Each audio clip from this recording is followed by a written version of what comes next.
So this is the UKMT Junior Kangaroo from 2022. I thought this was quite a hard paper, to be honest, when I took it, so we may as well get straight into it to not waste time. So this one is made up of 8 cubes, and each cube has the same letter on all of its faces, and it's asking you what the back cube that you can't see any of is, what letter that is. So what we want to do is imagine looking at this cube from this direction, from the other side, rather than from the direction we're currently looking at it. So this R block will be closest to us. The S block will be furthest away in that corner, and the Q and the P will be swapped around like that. So I'm looking at it from this direction, this way. So this is obviously an R block, so we fill it in with R's. This is a Q block, this is a P block, and we're asking again what this block is. Well, we know this block here is all P's, and we know this block down here is the block beneath these P's. So that's an S block, and this likewise beneath that Q, that's a P block. And so what can this block be made of? Well, the only block that it doesn't have a face next to currently is Q. It shares a diagonal, but you're allowed to do that. So this must be a Q block. So the answer is Q or B. Quite a difficult question, I think, to start up with. A much gentler one next. We can learn from this information.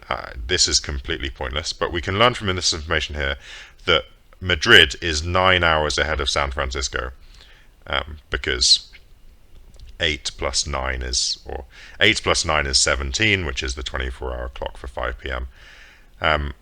At 9 p.m. yesterday, then, we just need to go forwards 9 hours, which will take us to 6 a.m., and that will be today, because yesterday forwards, when you pass midnight, it becomes today. Good. Question 3. So 25 pieces of fruit, and they're made up of some apples and pears. Now, we know they're just apples and pears. There's no other fruit here. And we know that because they eat a bunch of apples and pears, and at the end, they find the basket has the same number of apples and pears, and it has no other fruit. So if it has no other fruit at the end, and they didn't eat any other fruit, then it has no other fruit other than apples and pears at the beginning. So this is the starting situation. We take away 1 apple and 3 pears, because those are eaten. We also take away 3 apples and 2 pears, because those get eaten. Now, how many fruits is that in total? 1, 2, 3, 4, 5, 6, 7, 8, 9. So there are 16 fruits left, and it has the same number of apples and pears, so that's going to be 8 of each. And now we just need to add in back what we ate. So we ate 5 pears, we had 8 to start with, so that's going to be 13 in total that we must have started with. So yeah, question number 4. 1 balloon can lift a basket with contents of 80 kilos, and 2 balloons can lift the same basket with contents of 180. Now, the only thing that's increased there, the basket hasn't increased in weight, but the contents have increased by 100. So adding the extra balloon allows you to carry an extra 100 kilos of stuff. So therefore, 1 balloon can lift 100 kilos of stuff. So this first balloon that was lifting the basket and 80 kilos, if that's its limit, that means the basket is 20 kilos, because 20 plus 80 is 100. Question number 5. So a positive integer, so when you see these questions that kind of list out like this, just list all the numbers. You've got blank paper, or at least you should do. 1 and every 4th integer is red, so 1 is red, and then every 4th, so the next one would be 5, and so on. And those are all red. 2 and every 4th after that is blue, so these are all blue. 3 and every after that is yellow. Apologies for that not turning up very well. And 4 is, and onwards, is green. And all we have to do is say, okay, Peter picks a random yellow, so let's just pick 3, and a random blue, let's pick 2. Add them together, 2 plus 3 is 5, which is red. And that's actually all I need to do, because the only answer, this is the only thing that says only red. And even just one example turning up red is enough to say that it's only red, because there's no other option that it could be. There's no option that says red or something else, in which case it might be that. And there's no option that says, oh, it could be anything. If this is the only one that talks about red, and we've got one example that tells us it's red, then it just must be red. You could do some proper maths to prove that it's always red, but this is a math challenge, so we're not going to. And we only have an hour, let's go on with it. So these are cities, and we want to connect every city to every other city. Now there are 5 cities, which means each city itself needs 4 roads out of it. So we can see clearly this one is missing a road to this one, but it's also missing a road here because it still hasn't got 4 yet, so it must be missing a road there. This is probably the next most obvious one though, and then we can fill in this extra one. And now just check, every city has 4 roads to the other 4 cities. Yeah, good, so we add 3 in there, and that would be D. Not sure what this question was doing at number 7, because it's really easy. You make all the denominators the same, of course, because we know how to add fractions if we're invited to Junior Kangaroo. And then we say these two are 29, take away 18 is 11, so the answer is 11/12. Good, question number 8. So we're looking, key thing here, we're looking for the difference in perimeters. So anything that's the same just kind of cancels out. So we can see this perimeter has a big arc like this here, and this one, and also another big arc here, but so does this one. So I don't need to bother working out those arcs because they'll just sort of cancel. They're the same thing on each one. So they've both got two big arcs. So there's no difference there. That's the same. And likewise, they've both, as a part of their perimeters, got two little arcs. This one and this one, and then this one and this one. So they've also got two little arcs. Again, those will cancel out, don't care. We're looking for the things that are different. So this one also has, now this is a 5 by 10 rectangle, so clearly this is 5 and this is 10. But if this is 10, then so is this, because this it says is a sector. So that's 10 there. And likewise, this is 10 down here. And that bit's 5 because it's again 5 by 10, which means this bit's down here is 5 and so is this bit. So apart from the archy bits, which we've already said cancel out, the perimeter of this is another 10 plus 10 plus 5 plus 5, which is 30. This one, aside from the archy bits, just has a 10 flat bit there. So the difference between them, this has 30 bits of straight edge. This only has 10, so the difference is 20. Question number 9. So sitting in a circle, let's immediately draw it. Guy sits to both Faye and Ian, so we put Guy somewhere, Faye and Ian are next to him. It's not going to matter which way, because of course we've got some symmetry going on here. Jen, so J, is not sitting next to I. So there are two spaces left here. Jen can't be here because that's next to I, so she's down here, which means the last person, which I think is Hugh, must be there. Who's sitting next to Jen? Well, F, which is Faye, and H, which was Hugh, so that's going to be answer A. Just draw it if you're unsure. Product of three positive integers, different positive integers, 24. What's the largest possible sum? So the most obvious thing to make 24 is 4 times 3 times 2, at least to me. Those currently add up to 9. Now that is an answer, but there are some higher answers that we need to check that it's not. And really I think this is just a case of sitting here for a few minutes and just investing a few minutes trying stuff. The key thing though is realizing that you can use the number 1. So 1 times 2 times 12 I think ends up being the highest way of doing this, and you get a sum of 15, which is the highest thing I could find here. It's tempting to say 1 times 1 times 24. Now that's wrong for two reasons. Firstly, because 26 isn't an answer, but also because it's 3 different positive integers. So I think this is the best you can do. But who knows, maybe I'm wrong. Anyway, question number 11. So this is just a nice little angle question. So if you've done angles in maybe year 7 or 8, you should have been good. This is 154, so that's STQ, so that's 154. This is a straight line, so this must be 180 minus that, which is 26. This is an isosceles triangle, so that one is also 26. This is a triangle, so 180 minus 26 is 128. And then we're looking for SRQ, which is this angle. A couple of ways to do this. If you've learnt about corresponding angles, you can just jump straight down there right away, or you can say angles on a straight line get you to here, and then you can do maybe co-interior angles, kind of up to you, but you get 128 in the end, which would be your answer. Question number 12. This is quite an interesting question actually. You've got like a house which is 10 meters tall, and you're going to drop a ball from the top of it, and now there's a window. Where's the window? 1 meter high window whose bottom edge is 5 meters above the ground. So there's a window starting 5 meters above the ground that's 1 meter in width. So and what you're asking is how many times when you drop the ball does it appear in this horizontal window here between this end and this end? So we drop it down once from 10 meters. It obviously bounces 8 meters high because 8 is 4/5 of 10. And now what's 4/5 of 8? Well, 4/5 is just 0.8. So the easiest way to do it is just 8 times 0.8. Now 8 times 8 is 64, so this must be 6.4. So that's out of range of the window, right? Because the window is the top of the window is 6 meters high. So this is just above the range of the window. So it doesn't appear there. Ooh, interesting. I've interpreted this question, I think, differently maybe. I'm just working this out on the fly. What I've answered, continue with my logic here, 6.4 times 0.8 is 5.12. And I did that because I know 8 times 8 times 8 is 512, and you just move the decimal point back another time. So it turns out 5.12 meters high.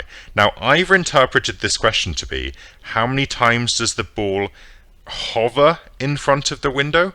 Like it reaches its maximum point in front of this window here, 0.212 meters above it. So you can see it stop in front of you, and then it will go back down. And now I said, well, next time it's going to be less than the window, right? Because 0.8 times this is clearly going to be less than 5. So it's not going to be in front of the window. So I've said it, the answer is 1, because it hovers in front of the window once. However, reading it again, how many times does the ball appear in front of the window? Does that just mean how many times you can see it pass by? So like once as it goes down here, twice as it goes up, a third time as it comes back down again, and then a fourth time as it comes back up and then disappears for good after it doesn't bounce high enough? Maybe that's the answer of 4. I have no idea. I don't know how to interpret that question on second thought. On first thought, I just thought it bounces up nicely in viewing range once. I have no idea. I'm starting to think this is probably not correct, and the probable correct interpretation is how many times it passes through the window. The answer scheme actually hasn't been released yet, so I actually don't know. But it could be this instead. Depends on interpretation. Who knows? Just look up the mark scheme, and I'm sure I've explained that either way. This is a good one because you can see my little pencil writing on the paper. I scanned a paper copy of this paper in order to make this video, and I wrote on it as I was doing this paper just because I forgot that I was going to scan this paper. So you can see my scribbles here. Anyway, so you get this little triangle here and you cut straight across. Now you can see immediately my scribble is going to be wrong because what I've done here is I said, well, there's the initial cut, and then you need to reflect that in this line to make where the cut goes in the next bit. But this is a 90-degree angle here, right? Clearly. And this is a 45-degree slope. So if this is horizontal, which it is because of that 90 that they've given you, that's not my writing, that's them giving you it, then this dropped straight down, not diagonally like this. So my initial writing was wrong. I did it properly on a bigger piece of paper afterwards. And now when you unfold this half, you're going to get this right-angled square just doubled straight down. So this should just be all vertical here. So again, my writing here is not very good even here, but this should just be straight down. And then of course when that goes outwards, it's just going to be straight across to make a square. And so the answer is going to be C. So yeah, quite interesting. My initial scribbles were wrong. Just draw it nice and big. And they actually gave you this, and I scribbled on the paper, and then they gave you a much bigger blown up version on another piece of paper, and that's what I did it properly on later. So yeah, always use the bigger picture. It's going to be more helpful. Aisha has 12 guests aged those ages at her party. 4 of the guests were 6. So we've got 6, 7, 8, 9, 10. 4 of them were 6. The most common age, was 8. So there are more people who are 8 than 6. So that could be 5 people or 6 people. But actually, if you say it's 5 people, that's 9 guests already. You're supposed to have 12 guests. And all of these ages are here. So you've only got 3 people left, and you've got 3 ages to fill. So 5 is the only thing that works here, because the others just all must appear once, and that gives you 12 guests each of these ages. And now we just need to work out the mean of these. So if you've done mean from a table, you'll recognize the thing that I'm about to do, which is just times these together. 6 times 4 plus 7 times 1 plus 8 times 5 plus 9 times 1 plus 10 times 1 is this, and then just divide by the total number of guests. If you're not, and this 6 times 7 is 42, 6 times 8 is 48, so that's going to be 7.5. If you're not so familiar with what I've done there, just imagine the data listed out. There's 4 6-year-olds, so 6, 6, 6, 6, and then a 7, and then 5 8s, and then 9. Add them all together, but when you add 6, 6, 6, 6, that's just 6 times 4, right? And that's where my 24 came from. Anyway, question number 15. Volume of a cube. Here's a cube, and let's call it side length x. Volume is v, so x times x times x is v. And the surface area is 2v. Now the surface area of this is, well, one surface is x squared. And there's 1, 2 on the back, 3, 4, 5, 6 surfaces. So 6x squared is 2v. And now we're going to solve this for either v or x. It doesn't really matter. This is a nice little trick you learn a bit more of when you get to real GCSE. If you just do this one divided by this one, you get 1x cubed divided by 6x squared. So that's going to be 1/6. And then x cubed divided by x squared is just x. So you get 1/6 x equals v over v just cancels. And then you get 1 over 2 as a half. Just times everything by 6 and you get x is 3. It's asking you for the value of v, which is x cubed. 3 times 3 times 3 is 27. So v is 27. There are more than 20 and fewer than 30 children in a class. It's another circle question. Anna is standing somewhere and Zara is standing somewhere else. And if you go around the circle clockwise, which is this way, there are 6 times as many children than when you go anti-clockwise, or circle clockwise, which they've called it. So if you just say go circle clockwise or anti-clockwise and say there are 4 kids there, then that means there must be 24 kids here, because that's 6 lots of that. But then you count up the number of kids, and you think, well, 4 plus 24 is 28, plus 1 is 30 kids in total. Now, not only is that not an option, but also it says there are fewer than 30, so this can't be it. So let's just decrease that by 1 to make it 3 instead, and then say there are 18 over here. 18 plus 3 is 21, plus 1 is 23, and we can say there are 23 in the class. There can't be anything else, because everything's got to be a whole number. Number 17, one of the ones that I actually struggled with on the paper, even though on reflection it turns out to be quite nice. There are 4 rectangles in here with perimeters, and you know the perimeters of 3 of them, 11, 16 and 19. What it turns out you can do on this question is just make up whatever you want, basically. So if you just pretend this length is 1.5, then this length is obviously 1.5. So if we're going to make this rectangle have perimeter 11, if that's 1.5, that's 1.5. That's the perimeter of 3 so far. So I need 8 more, which means this is 4 and this is 4. So I'm just making up that this rectangle is 1.5 and 4. Now the reason I went straight to decimals is because there's no way to make whole numbers add up to 11 in this way, and you can try that yourself. But anyway, that's why I tried 1.5 and 4. Now if I pretend this rectangle is the one with perimeter 16, I've got a 4 here, so clearly this is a 4, and that's 8 in total, so I just need another 8. So this actually just makes this a square, which is fine. So 4, 4, 4, 4. Now, if I say this rectangle therefore has 19 perimeter, I've got 4 here and 4 there, so that's 8 in total. So I've got 11 left over. So 11 divided by 2 gives me this is 5.5 and this is 5.5. And now let's just work out the perimeter of the whole thing, because this distance is 5.5, which means so is this. So that's a perimeter, that's a length of 11 so far. This is 5.5 plus 4, which is 9.5, and so is this. So that's going to be 19, and 19 along the horizontals plus 11 along the verticals gives you a total perimeter of 30. And you might think, well, you just made that up. How do you know that's right? Well, it turns out, partly because this is a very common math challenge thing, like if you find a way to get one of the answers, it just must be the answer. But also, it actually turns out that you can just make up whatever you want. You can verify yourself that all of these numbers make all this work in the same way that these did if you want to. But you can just draw another set of circumstances that look like this, and you still end up with a perimeter of 30. So you can actually just choose whatever numbers you want, and you'll end up always with this. And there's some nice algebra you can do to prove that. But I think for years 7 and 8, it's a little bit beyond the scope of that. So I think you should probably wait until you get a bit older and then you can do that fun algebra. But for now, we'll just leave it there. Question 18, super nice question. All you have to do is, it says if one of the numbers is increased by 1, you make this correct, which it isn't right now. Just try. So just increase this one by 1, see if it works. This is 35. 4 plus 35 is 39. Minus 9 is 30. That doesn't work. So then increase this one by 1. 6 times 7 is 42. Plus 3 is 45. Minus 9 is 36. And that does work. So it must be this one. Easy. Question 19. Super confusing when I read this initially. You're trying to put the numbers 1 to 12 around this entire circle, and you need to have the numbers either consecutive or differ by 2. So let's just put 1 somewhere. Now, here and here, you can only put 2 and 3, right? So let's just put them, it's going to be symmetrical, so it's circles. Let's do that. Now, next to the 2, you either need to have a 2 or a 1, I guess, because you can go lower, but you've already placed the 1. Or a 3, because that's the next one up, or a 4, because that's the one after it. You can't put a 3 here, of course, because you've used the 3, so the 4 must go there.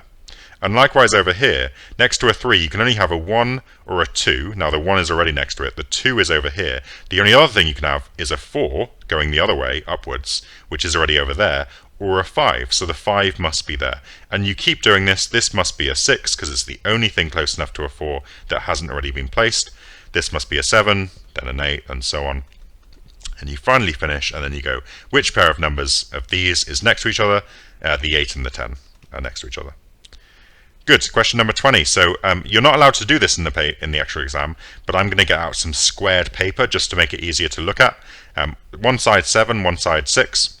And we're going to break this into squares and make the smallest number of squares. Now initially you think, okay, let's jam the biggest square we can in here. So a 5 by 5 square. Let's just put that in there.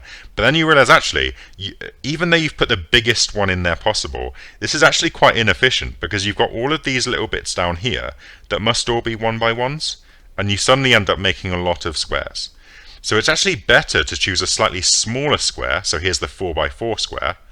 And then you can get two nice 2 by 2s in here. The grid is a bit off. I don't know why I pasted that so badly. Anyway, you get the idea. And actually, quite beautifully, two 3 by 3s fit over here. And you can make very nicely 1, 2, 3, 4, 5 squares. I haven't got a direct proof that you can't fit 4 in there, but I don't think you can. So 21. Quite a nice question. You're putting little like dots in each of these squares, and the number of dots in each row or column make this number. So the fact that there's a 4 here means you need to put 4 kind of red splotches here, all the way along here. But if you do that, then this column has 1 red splotch right there, because it needs to have, because this one has 4. But that breaks this rule, so that can't be right. Over here, a very similar thing happens. You can't put any red dots here, or here, anywhere here, but this column apparently needs 3, but it can only a maximum have 2 because you can't put any here, so that's not right. And likewise down here, you can't put anything along here or along here, which means that this 3 must be there, and that 3 must be across there. You can imagine these are red, I guess. But this immediately breaks down because you need to have 3 here as well, which means you need to fill these in as well, but you can only have 1 here, which you've already got. So this just doesn't work either. And the hardest two to think about are these two, because there are no zeros, which makes it hard to think about. But actually, if you imagine adding up the red dots horizontally, whatever your sum is, if you just imagine counting whatever red dots are here, whatever the sum is when you add horizontally, that must be the same as the sum when you add vertically, because you're counting the same dots. So adding across horizontally, you should have 1, 2, 3, 4, 5, 6, 7 dots. But when you add this one vertically, you get 1, 2, 3, 4, 5, 6, 7, 8 dots. And that doesn't work, so that can't be right. So although I haven't actually made any attempt to place any of the dots, I know the answer must be D. Question 28, if you get super lucky, you can just find the way to make this work. So if you get super lucky, you can just put a 4 here, which by the way is the answer because it's asking for the top. You put a 7 there, a 1 there, and you just find this combination. And everything this way adds to 12, 12, 12, 12, and 12. And you go, oh, amazing, the answer is 4. Now, that turns out not to be very easy. For me, at least, it was very difficult to find that combination. There is a really nice way you can show that the answer must be 4, other than, oh, I found one that works. So I thought I'd quickly run down that, since it is question 22. If you just call these A, B, C, D, E, and F, and G, you know a few things about this. When you add up, now there are 5 ways to add up these triples. There's 1, 2, 3, 4, and 5. So 5 times whatever each triple adds up to. Now we know that's 12, right? Previously we saw that they need to add up to 12 to make this work. 4 plus 3 is 7 plus 5 is 12. So here, 5 times 12, but I'm pretending I don't know that. 5 times whatever each triple adds up to. Now what's this all about? Well, when you add up these triplets, think about how many times you're going to get each circle. There are 3 ways to include A. This way, and this way. There's only 2 ways, for instance, to include C. This way and this way. That's the only triples that applies to. And likewise, B only applies twice, this way, and F, this way, and this way. In fact, all the others only apply twice. It's only A that applies 3 times. So 5 times whatever each add up to is the same as this, because that's what happens when you consider how many times you're using each circle. But you can write 3A in a really intelligent way, which is 2A plus A, or A plus 2A. I hope we can agree that's correct. And now you can put this into this lot, right? That's just 2 lots of A plus B plus C and so on. But A plus B plus C plus D plus E. Now, I don't know what each of these letters are, but I know they're the selection of 1 to 7. And the numbers 1 to 7, in whatever order they appear, adds up to 28. So all of this is 28. And 2 times 28 is 56. But over here on this left-hand side, we have 5 times some number. And over here we have A plus 56. Now this is a multiple of 5. It's in the 5 times table because it's 5 times something. So this must also be a multiple of 5. How do we make this a multiple of 5? Well, we make A 4. So that this whole thing is 60, which is a multiple of 5. So A, this top number, must be 4. Quite a nice bit of algebra there. don't bother doing that kind of thing in a real UKMT. Just try and find the answer using numbers. Okay, question 23, also a really nice way of doing this question. I mean, there's lots of ways, and the ways that I did it originally involve maths that is a bit beyond, I think, what most year 7s and 8s can do. So I've tried to do this in a way that I think is the way that was intended for you guys to do it. What you got to think is, when you fold this corner over to here, like here, you make this kind of cut here. And now I'm just going to include another line across here, because what I'm going to say is, this is obviously, this left bit, this is half of the overall area. Now the overall area is 64, so this half is obviously 32. Now the reason I've put these 4 triangles in there is because I'm going to argue all of those 4 triangles are identical, right? Because clearly this horizontal one splits this left hand side into 2 equal pieces, and then these 2 diagonals split those halves into 2 further halves. So these are 4 equal quarters of the 32 on this side. So if they're 4 equal quarters, then this is 8 centimeters squared, right? It's an eighth. You can think of it as an eighth of the overall square or a quarter of the half. It doesn't really matter. But this triangle is 8 centimeters squared, which of course means this one is as well, because it's the same triangle. It's just you folded this over now. Now, how is that helpful? Well, look over here. You're now bringing this over to this side. I'm going to put a dotted line down the middle here, because that's clearly where the half of the square used to be. And now there's a really nice thing you can notice here, which is if you fill in where this kind of fold here is underneath, just there. Look here. This triangle here, that triangle is that 8 centimeters squared we've talked about before. That's just that bit. But now look, this shaded region is just this triangle with this bit over here put in the wrong place. Like if I just put this little triangle here and moved it to there, I'd end up perfectly with this 8 centimeters squared triangle. So this rectangle must be 8 centimeters squared, because I can just move this little triangle over to there and complete that triangle that I should have there. And so I've got 2 of these, so it's going to be 16 in total. The same argument can be made down here, because obviously it's all symmetrical. So I thought that was quite a nice question, and quite a nice method as well. Shout out to my fellow mathematician who got that for me, because I certainly didn't. Anyway, question number 24. You've got 3 non-zero digits, p, q, and r, that make a number p, q, r. Now that's not p times q times r, that's just the digits p, q, r. We add q, r, and then we add r, and we get this. So picture this as like a column addition. PQR plus QR plus R make together as an addition 912. Now what this means is, at first glance, oh, R plus R is 2. Except that doesn't work, because that makes R like 2/3, and that's weird, because R is supposed to be like a digit of a number, so it can't be 2/3. So how do we make R plus R equal 2? Well, we don't. What we do is we make R plus R equal 12, because this one here could have been carried from the 12 here. And this works great. This makes R 4. So if R was 4, we can make this a 2 and then carry this one with a 0 here to make the one that we were looking at before. So now we need Q plus Q to be 0. But again, that doesn't work, right? Because I mean, that makes Q 0, of course, but these are non-zero digits. So how do we make Q plus Q equal 0? Well, we do exactly the same thing we did before. We make Q plus Q equal 10. And now we can say Q is 5, and we're going to carry an extra 1 onto here and make P 8. Now, of course, that's irrelevant because the question was asking what Q is, which is 5. But anyway, nice to have solved the question. And the very last question then. This is a doozy. So you give these people a piece of paper and you put a positive integer in it, and the integers are definitely consecutive. And you ask them each, so you can play this game in your head maybe, give Ria 4 and Sylvie 5. Those are 2 consecutive integers, right? But apparently what happens is Ria says, I don't know your number. She doesn't know Sylvie's number. Sylvie says, I don't know your number either. And then magically Ria is like, oh, now I know your number. How does that work? Well, let's play this through properly. So Ria and Sylvie, let's imagine you give Ria 1.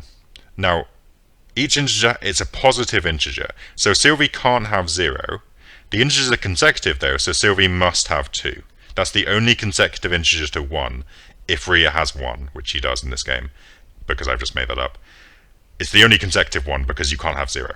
But when you play this and you ask Rhea, okay, Rhea, you've got this number 1, what does Sylvie have? Rhea's not a moron. She's going to be, well, Sylvie obviously has 2, because that's the only consecutive number to my number that she can have. So she has 2. So that's not how this... But Rhea doesn't know, apparently. So this can't be what's going on, because Rhea doesn't know, at least initially. So that can't be it. So okay, instead we'll give Rhea 2. And we'll give Sylvie 1, because again, that's consecutive, right? And you ask Rhea, what does Sylvie have? Now, Rhea genuinely doesn't know this time, because Sylvie could have a 1, or she could have a 3, in Rhea's mind, because those are both consecutive to 2. But then you ask Sylvie, what does Rhea have? And Sylvie's like, obviously a 2, because she can't have a 0, as we've said, so 2 is the only one left. And that, again, it's not how this game played. Sylvie says she didn't know either, so that's not it. So what about this case? Give Rhea a 2 and Sylvie a 3. Now let's think about this properly. Rhea is again going to say she doesn't know, because Sylvie could have, she's thinking, Sylvie could have a 1 or a 3. That's what Rhea is thinking. Then you ask Sylvie, what does Rhea have? And Sylvie's like, well, I don't know either, right? Because she could have a 2 or a 4. Those are 2 options that are consecutive to 3. So Sylvie doesn't know. However, the fact that Sylvie doesn't know tells Rhea that Sylvie doesn't have 1. Because if Sylvie had 1, Sylvie would know. She would know Rhea has a 2. So the fact that Sylvie replies, I don't know either, tells Rhea that Sylvie has the 3. And so this is the correct setup. Rhea doesn't know initially, because Sylvie could have a 1 or a 3. Sylvie doesn't know, because in her mind Rhea could have a 2 or a 4. But that tells Rhea that Sylvie doesn't have a 1. Because otherwise Sylvie would just say, oh, I know Rhea has a 2. So Rhea now knows Sylvie has a 3, and this exactly plays out the way that it should, and the answer is B. Thank you so much for watching, and I'll see you next time.